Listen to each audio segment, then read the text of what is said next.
बात नहीं कीजिएगा आप लोग, जो है उस कॉर्नर से इधर आ जाइए सामने फ्रंट पे, ठीक है। आप लोग थोड़ा थोड़ा आगे खिसक जाइए, समझे।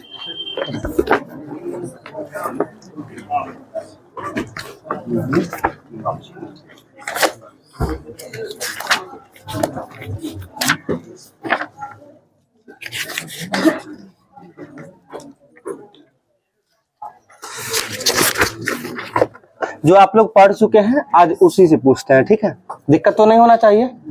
बताइएगा, भारत पर जो है आक्रमण करने वाले प्रथम मुस्लिम आक्रमणकारी जो है मूलतः कहाँ के निवासी थे? अरब के निवासी थे, ठीक है। बताना है 711 में जो भारत पर सर्वप्रथम मुस्लिम आक्रमण किसके नेतृत्व में हुआ था? सबसे पहला 711 ईस्वी में हुआ था, जो किसके नेतृत्व में हुआ था? तो ये जो है उबैदुल्लाह के नेतृत्व में जो है सबसे पहला आक्रमण मुस्लिम आक्रमणकारी, यानी जो कि 711 ईस्वी में हुआ था। अगला दूसरा आक्रमण होता है 712 में, जो किसके नेतृत्व में होता है? वो अरब आक्रमणकारी होते हैं। किसके नेतृत्व में? मोहम्मद बिन कासिम। और ये मोहम्मद बिन कासिम वही है जिनके द्वारा पहली बार जो है जजिया कर को लागू किया गया था। यानी पहली बार जजिया कर को लागू करने का काम किसके द्वारा किया गया था? मोहम्मद बिन कासिम के द्वारा, ठीक है। आगे पूछा जाता है कि मोहम्मद बिन कासिम के द्वारा जो जजिया कर लागू किया गया था वो किस किस पर नहीं किया गया था? तो जितने भी बॉ से वर्ड आएंगे, बॉ से बच्चा, बॉ से बूढ़ा, बॉ से विधवा, विकलांग, ठीक है, यानी जितना भी आ रहा है ना वो सभी पर जो है जजिया कर नहीं लगता था। बॉ से ब्राह्मण, ये भी ध्यान रखना है, क्योंकि आगे चल के जो है ब्राह्मण पर जजिया कर लगाने वाला पहला सुल्तान कौन होता है? फिरोज शाह तुगलक, यानी FST होता है, जो तुगलक वंश में पढ़ने को मिला होगा। आगे आपको बताना है, सिंध के क्षेत्र में जो है मोहम्मद बिन कासिम ने अंतिम विजय किस नगर पर प्राप्त किया था? सिंध के क्षेत्र में मोहम्मद बिन कासिम का जो है अंतिम विजय जो है किस क्षेत्र पर प्राप्त किया था? तो वो मुल्तान हो जाएगा, ठीक है। मुल्तान, जिसे स्वर्ण नगरी के रूप में जाना जाता है। आगे बताना है, भारत में जजिया कर लगाने वाला प्रथम शासक कौन था? अभी जस्ट बताया है, मोहम्मद बिन कासिम हो जाएंगे, सही है। आगे बताना है, सिंध क्षेत्र में अरबों द्वारा किसका प्रचलन प्रारंभ किया गया था? तो अरबों द्वारा जो सिंध क्षेत्र में ऊंट पालन, यानी ऊंट का पालन और इसके साथ साथ खजूर की खेती का जो है प्रारंभ किया गया था। किसके द्वारा? अरब के द्वारा। आगे आपको बताना है, अरबों के पश्चात भारत में किन विदेशी यात्रियों का जो है आक्रमण हुआ था? तो अरब के बाद तुर्क आक्रमणकारी थे, ठीक है। अरब के बाद कौन हो जाएंगे? तुर्क आक्रमणकारी हो जाएंगे। आगे बताना, तुर्की में जो है गजनवी वंश की स्थापना जो है किसके द्वारा किया गया था? तो अलप्तगीन के द्वारा जो है, अल्पतगीन कहीं कहीं देता है, अलप्तगीन यानी अल्पतगीन के द्वारा जो है गजनी वंश का स्थापना किया गया था। और आगे चल के इसी वंश में जो है शासक पॉपुलर कौन होते हैं? आगे चल के इसी में कौन आता है? गजनी, जो कि आता है मोहम्मद गजनी की बात करते, गजनबी, जिसके द्वारा सोमनाथ मंदिर पर जो है यानी लूटा जाता है। कब लूटा जाता है? 1025 में लूटा जाता है। और महमूद गजनी का टोटल भारत पर कितनी बार आक्रमण किया जाता है? 17 बार, जिसमें से सोमनाथ मंदिर को जो लूटा था वो क्यामा आक्रमण था? 16वां आक्रमण था, ठीक है। और 17वां आक्रमण किसके विरुद्ध था? जाटों के विरुद्ध था। यानी इधर से जो मंदिर लूट के धन जो लेके जा रहा था, रास्ते में जाटों ने जो है इसे लूट लिया था, इसका धन। इस कारण से इसे बदला लेने के कारण जो है फिर से आके जाटों से लास्ट में 1027 में जो है बदला लेने की वजह से। और मोहम्मद गजनी का मृत्यु कब हो जाता है? 1030 में हो जाता है, सही है। आगे आपको बताना है, सुबुक्तगीन गजनी ने अपने आक्रमण के दौरान जो है पश्चिमोत्तर भारत में किस हिंदू शाही शासक को जो है पराजित करने का काम किया था? तो सुबुक्तगीन जयपाल को पराजित करने का काम किया था। आगे बताना है, महमूद गजनी जिस समय जो है सोमनाथ मंदिर को लूटा था, उस समय वहां का शासक कौन था? बिल्कुल सही है, भीम प्रथम हो जाएगा, सही है। आगे आपको बताना है,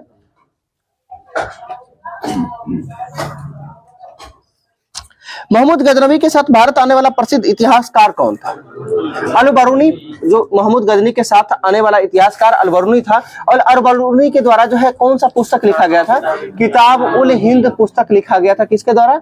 अल-बरूनी के द्वारा। एक क्वेश्चन और पूछा जाता है कि मोहम्मद गजनी का जो है दरबारी इतिहासकार कौन था? महमूद गजनी का दरबारी इतिहासकार कौन था? तो दरबारी इतिहासकार उतवी था। ध्यान रखिए कौन था? उतवी था। और उतवी के द्वारा एक पुस्तक लिखा गया था जिसका नाम किताब उल यामनी। यानी किताबुल यामनी के लेखक कौन हो जाएंगे? कुतुबी हो जाएंगे। और दरबारी इतिहासकार कौन थे? कुतुबी थे। और महमूद गजनी के साथ आने वाला इतिहासकार कौन था? अल बरूनी था, जिसके द्वारा पुस्तक कौन लिखा गया था? किताबुल हिंद लिखा गया था। यानी ठीक है,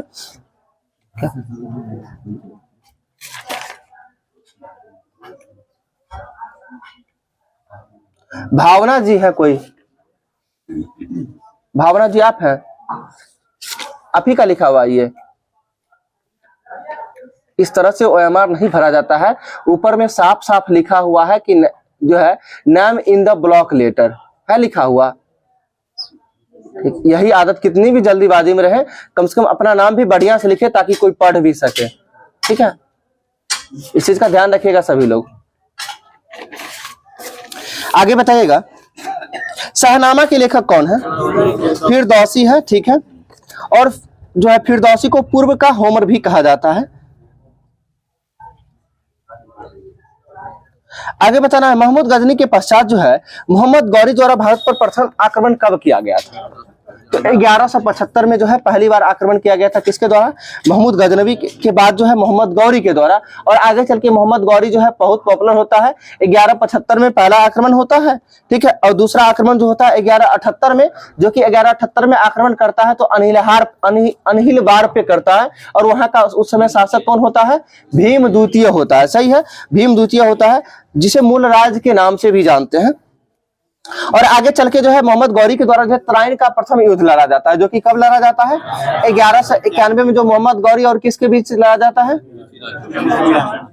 पृथ्वीराज चौहान के बीच। यानी जो है मोहम्मद गौरी और पृथ्वीराज चौहान के बीच तराइन का प्रथम युद्ध 1191।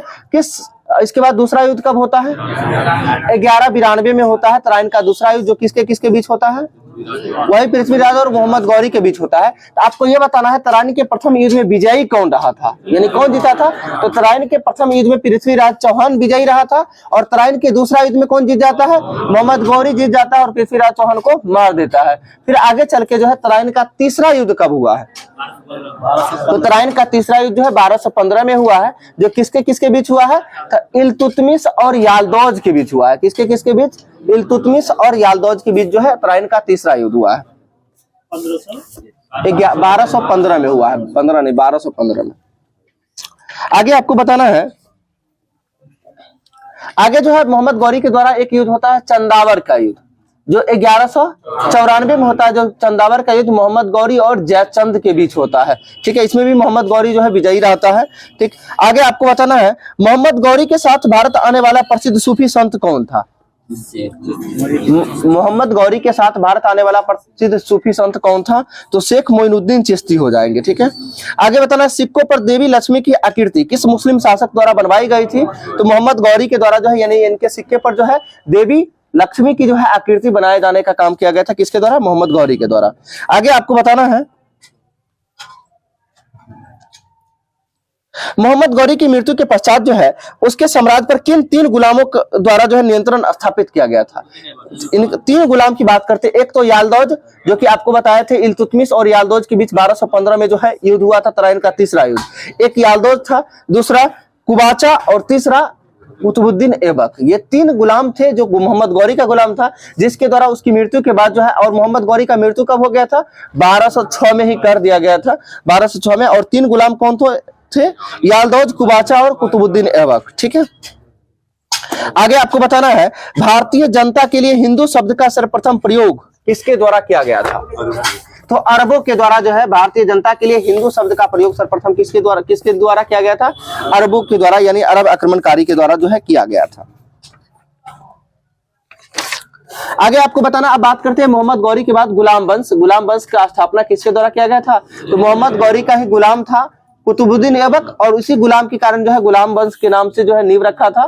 ठीक है, जो सलेवरी डायनेस्टी के नाम से जाना जाता है इंग्लिश में। ठीक है, जिसमें जो है गुलाम वंश का नींव 1206 में किसके द्वारा? कुतुबुद्दीन ऐबक के द्वारा रखा गया। आगे आपको बताना है, कुतुबुद्दीन ऐबक को जो है अपनी राजधानी जो है कुतुबुद्दीन ऐबक के द्वारा अपनी राजधानी कहाँ स्थापित की गई थी?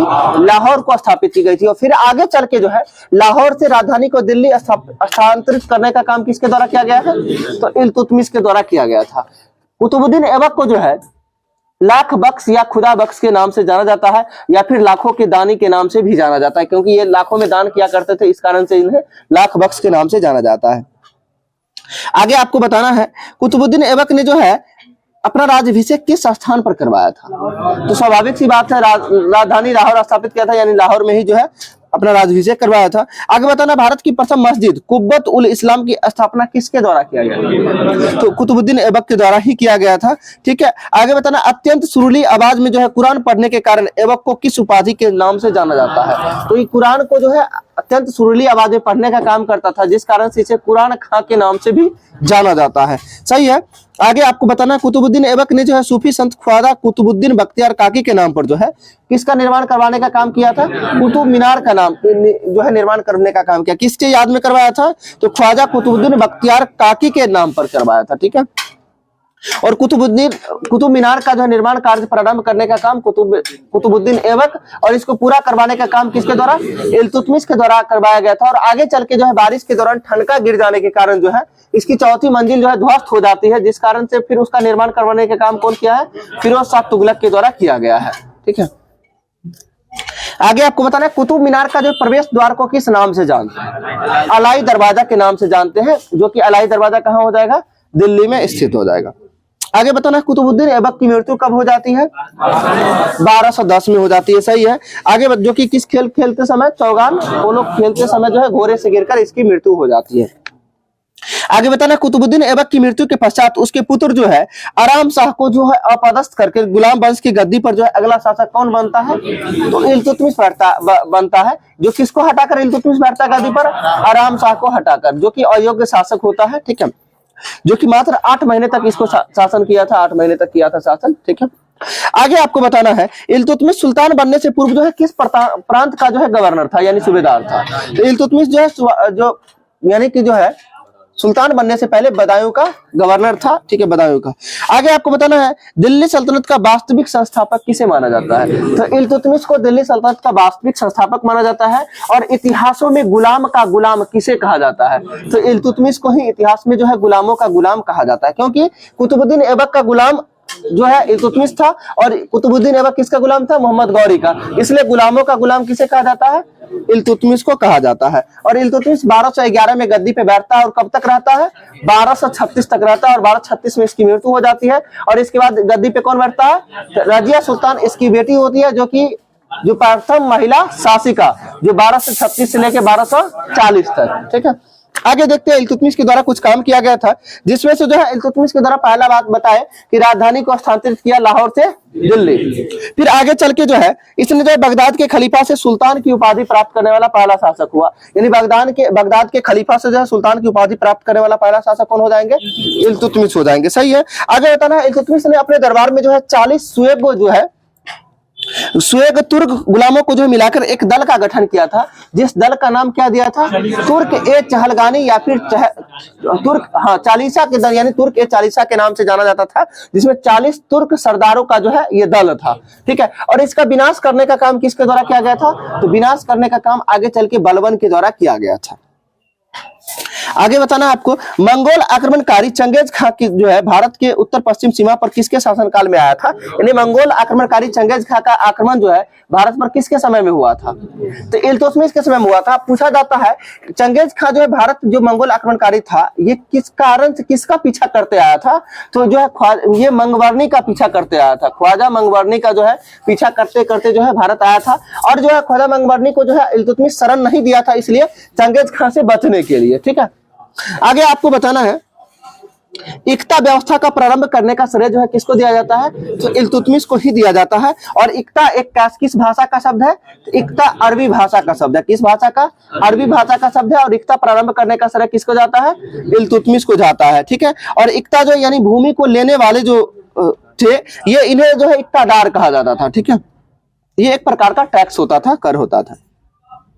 आगे बताना है आपको रजिया सुल्तान जो है, रजिया के सुल्तान बनने के पश्चात जो है गुलाम याकूत को किस पद पर नियुक्त किया गया था?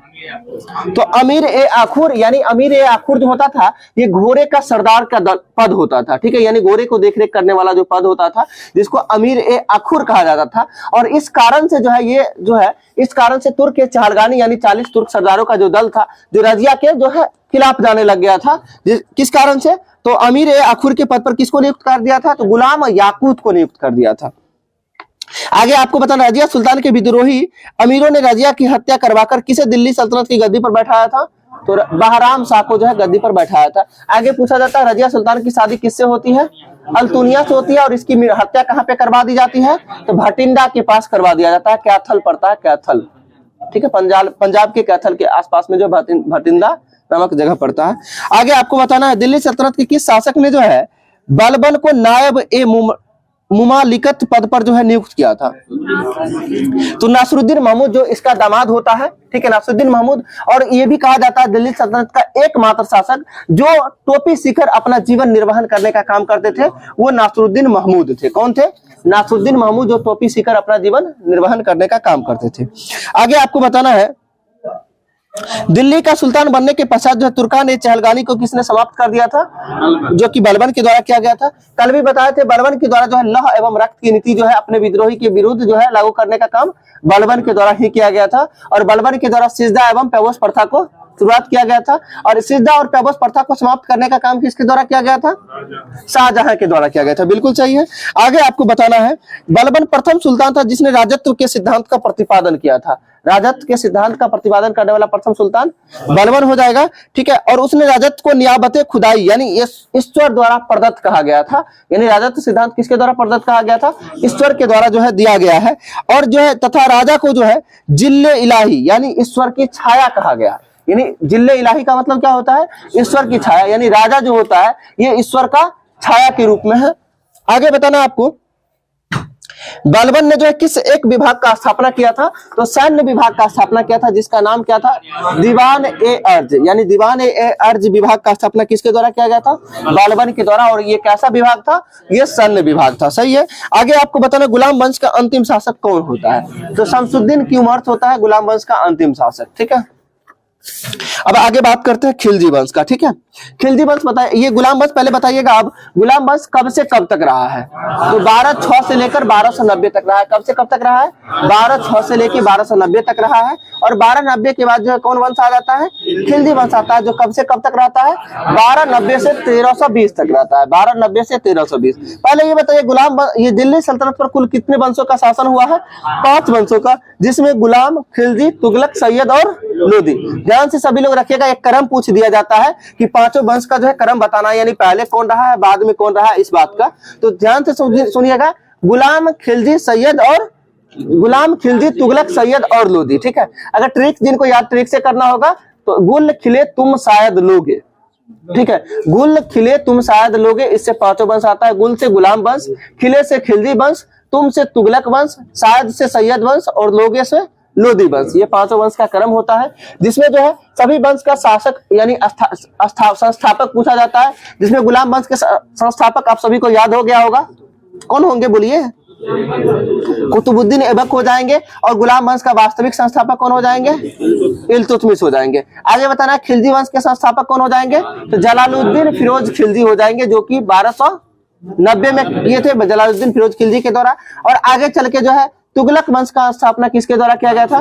तो गयासुद्दीन तुगलक के द्वारा किया गया था, जो कि 1320 में किया गया था। और आगे चल के जो है सैयद वंश का स्थापना 1414 में किसके द्वारा? खिज्र खां के द्वारा। और आगे चल के पांचवा वंश जो है लोदी वंश, जिसका स्थापना 1451 में बहलोल लोदी के द्वारा किया गया था। ये पांचों वंश का ध्यान में रहेगा।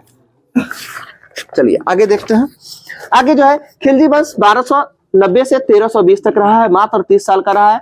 और यह भी पूछा जाता है जो है दिल्ली सल्तनत पर सबसे छोटे समय के लिए किस वंश का शासन रहा था?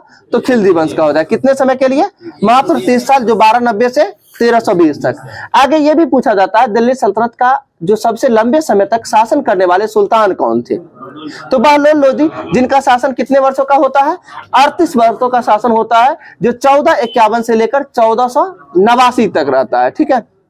और दूसरे स्थान पे आते हैं शासन में फिरोज शाह तुगलक, जो 1351 से लेकर 1388 तक रहते हैं, यानी 37 साल, मात्र 1 साल कम है। आगे आपको बताना है लौह एवं रक्त की नीति को जो है त्याग कर शासन के उदार नीति का अनुसरण करने वाला दिल्ली का प्रथम सुल्तान कौन था? तो जलालुद्दीन फिरोज खिलजी हो जाएंगे, यानी खिलजी वंश के संस्थापक जो थे। यानी लौह एवं रक्त की नीति किसने लागू किया था? बलबन। और इसको त्याग करके उदार नीति के साथ जो है शासन करने वाले कौन थे? जलालुद्दीन फिरोज खिलजी हो जाएंगे। आगे आपको बताना है 1296 में जो है करा, जो कि मानिकपुर में जो है जलालुद्दीन खिलजी की हत्या किसके द्वारा करवा दी जाती है? अलाउद्दीन खिलजी के द्वारा जो है करवा दी जाती है, जो कि 1296 के बाद फिर अलाउद्दीन खिलजी गद्दी पे बैठते हैं और 1296 से लेकर 1316 तक अलाउद्दीन खिलजी जो है दिल्ली के गद्दी पर रहते हैं। आगे आपको बताना है अलाउद्दीन खिलजी का जो है बचपन का नाम क्या था? अली गुरशास्प हो जाएंगे, यानी अलाउद्दीन खिलजी का बचपन का नाम क्या हो जाएगा? अली गुरशास्प हो जाएगा। सही है। आगे बताना जलालुद्दीन खिलजी की हत्या के पश्चात जो है अलाउद्दीन खिलजी ने अपना राज्याभिषेक कहाँ करवाया था? तो बलबन के लाल महल में करवाया। ध्यान रखना है, जलालुद्दीन फिरोज खिलजी के मृत्यु के बाद जो है अलाउद्दीन खिलजी अपना राज्याभिषेक कहाँ करवाया था? तो बलबन के लाल महल में करवाया था। आगे बताना है आपको अलाउद्दीन खिलजी एक साम्राज्यवादी शासक था। वह विश्व जो है ये विश्व विजय प्राप्त करने के साथ साथ एक नए धर्म की स्थापना करना चाहता था। कौन? तो अलाउद्दीन खिलजी। आगे आपको बताना है सिकंदर ए सानी या फिर द्वितीय सिकंदर के उपाधि से अपने आप को विभूषित करने वाला शासक अलाउद्दीन खिलजी। ये पूछा जाता है द्वितीय सिकंदर या फिर सिकंदर ए सानी की उपाधि से कौन शासक गद्दी पे बैठा था? अलाउद्दीन खिलजी बैठा था। आगे आपको बताना है सुल्तान बनने के पश्चात अलाउद्दीन ने प्रथम आक्रमण किस शासक पर किया था? तो सुल्तान बनने से के बाद जो है प्रथम आक्रमण किस शासक पर किया था? तो ये रायकर्ण पर किया था। और रायकर्ण कहाँ का शासक था? तो रायकर्ण जो है ये गुजरात का शासक था। सही है। आगे आपको बताना विंध्याचल पर्वत श्रेणी को पार कर दक्षिण भारत पर आक्रमण करने वाला पहला दिल्ली का प्रथम सुल्तान कौन बना? तो अलाउद्दीन खिलजी ही हो जाएंगे, जो विंध्याचल पर्वत श्रेणी को पार कर दक्षिण भारत पर आक्रमण करने वाला पहला जो है कौन हो जाएंगे? अलाउद्दीन खिलजी हो जाएंगे। सही है। आगे बताना अलाउद्दीन खिलजी जो है दक्षिण अभियानों किस सेनापति को खो जाता है? मलिक कफूर को। और मलिक कफूर को जो है अन्य किस नाम था? किस नाम से जाना जाता था? 1000 दिनारी। और इसे जो है गुजरात विजय के उपलक्ष्य में जो है 1000 दिनार में खरीद के लाया था, जिस कारण से इसे जो है 1000 दिनारी के नाम से भी जाना जाता है। आगे आपको बताना है मालिक कफूर द्वारा सर्वप्रथम किस दक्षिणतम भारतीय राज्य पर जो है आक्रमण किया गया था? ये देवगिरी पर किया गया था। सही है। आगे आपको बताना है घोड़े के नाल के आकार की मेहराब का प्रयोग सर्वप्रथम कहां पर किया गया? तो ये अलाई दरवाजा में किया गया, जो कहां पड़ता है? दिल्ली में। और थोड़ा देर पहले बताया था अलाई दरवाजा जो किसका मुख्य द्वार है?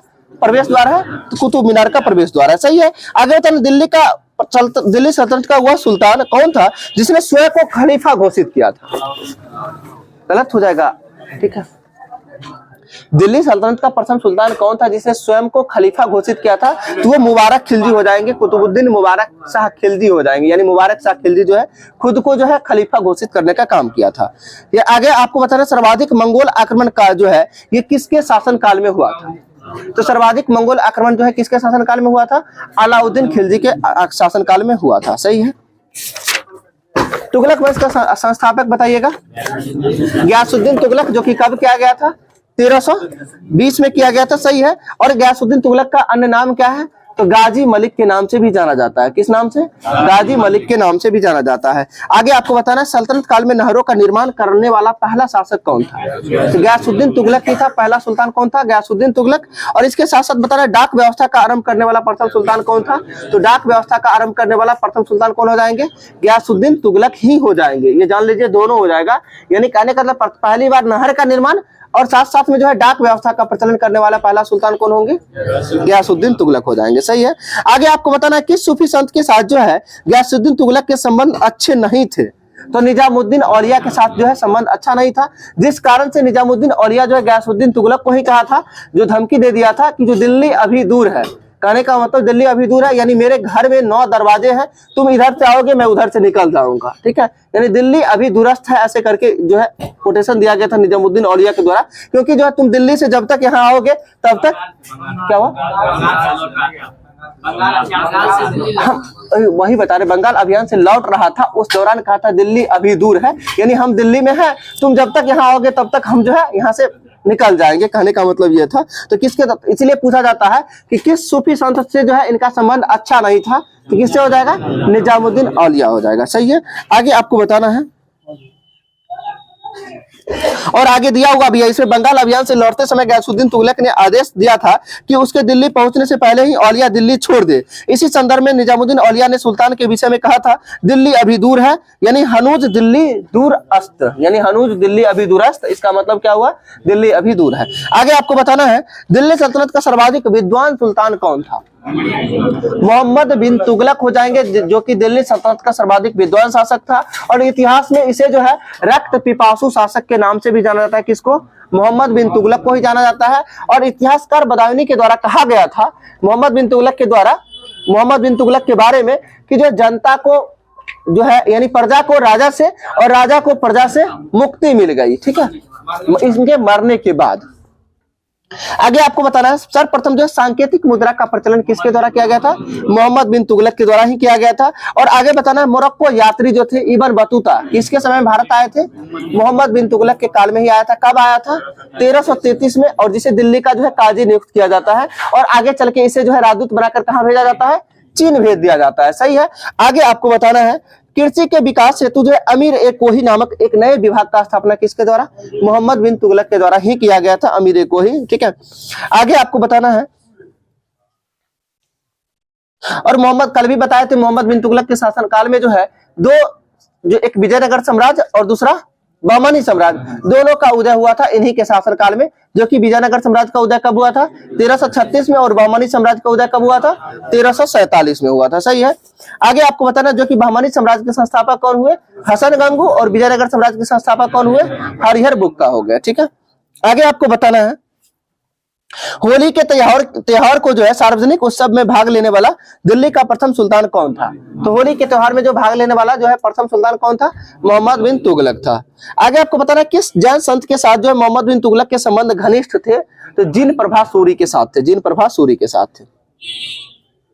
और आगे बताना, मोहम्मद बिन तुगलक की मृत्यु जो है किस अभियान के दौरान हुई थी, तो मोहम्मद बिन तुगलक की मृत्यु जो हुआ था, यह सिंध अभियान के दौरान हुआ था। किसके दौरान हुआ था, सिंध अभियान के दौरान जो है इनकी मृत्यु हो गई थी। आगे आपको बताना है, सर्वप्रथम जो है लोक निर्माण विभाग का स्थापना किसके द्वारा किया गया था, फिरोज शाह तुगलक के द्वारा। ध्यान रखिएगा, सर्वप्रथम लोक निर्माण विभाग का स्थापना फिरोज शाह तुगलक के द्वारा। और इसके साथ साथ ये भी आपको बताना है कि सर्वप्रथम जो है नहरों का जाल बिछाने का काम किसके द्वारा, फिरोज शाह तुगलक के द्वारा ही किया गया था, नहरों का जाल बिछाने का काम। आगे आपको बताना है, टोपरा तथा मेरठ से दो अशोक स्तंभ जो है किस शासक के द्वारा दिल्ली लाए गए थे, तो फिरोज शाह तुगलक के द्वारा ही लाया गया था। आगे बताना, सबसे अधिक गुलाम किस सुल्तान के शासन में था, तो सबसे अधिक गुलाम जो है किसके शासनकाल में, फिरोज शाह तुगलक के शासनकाल में था। आगे आपको बताना है, हक ए सर्व एक सिंचाई कर था। हक ए सर्व क्या था, सिंचाई कर, जो किसके द्वारा स्थापित किया गया था, फिरोज शाह तुगलक के द्वारा। और क्यों किया गया था, इस बात को भी समझ सकते हैं, क्योंकि सिंचाई में जो, यानी कहने का मतलब काफी सुविधा दे दिया था, यानी नहरों का जाल बिछाने का काम किया था। इस कारण से एक कर लिया था, कौन सा, हक ए सर्व, जो कौन सा कर था, सिंचाई कर था। आगे आपको बताना है, दीवान ए बंदगान एक नए विभाग का स्थापना किया गया था। जो ये कौन सा विभाग था, तो दासों की देखरेख के लिए एक विभाग था, दीवान ए बंदगान। इसके साथ साथ दीवान ए इश्तिहाक विभाग का स्थापना किया था। दीवान ए इश्तिहाक एक प्रकार का पेंशन विभाग था, और इसके साथ साथ दीवान ए खराज विभाग का भी स्थापना किया था, और ये असहाय लोगों को मदद देने के लिए विभाग था, दीवान ए खैरात, ठीक है। और दीवान ए अर्ज विभाग बताए थे, जो किसके द्वारा, बालबन के द्वारा। कैसा विभाग था, सैन्य विभाग था। सही है, आगे आपको बताना, दिल्ली सल्तनत के तुगलक वंश का अंतिम शासक कौन था, नसरुद्दीन महमूद था। नसरुद्दीन महमूद जो है दिल्ली सल्तनत का तुगलक वंश का अंतिम शासक था। और नसरुद्दीन महमूद के शासन काल में किसका आक्रमण होता है, तैमूर लंग का आक्रमण होता है, तैमूर लंग का आक्रमण होता है। और तैमूर लंग के जो है कब किया है, 1398 में, 1398 में तैमूर लंग का आक्रमण होता है। और 1398 के बाद जो है तुगलक वंश घिसते पिसते चला है, और तैमूर लंग का सेनापति के द्वारा ही जो खिद्र खा होता है, जो आगे चल के 1414 में जो है किस वंश का स्थापना करता है, सैयद वंश का स्थापना कर देता है। ठीक है, रहने दे, आज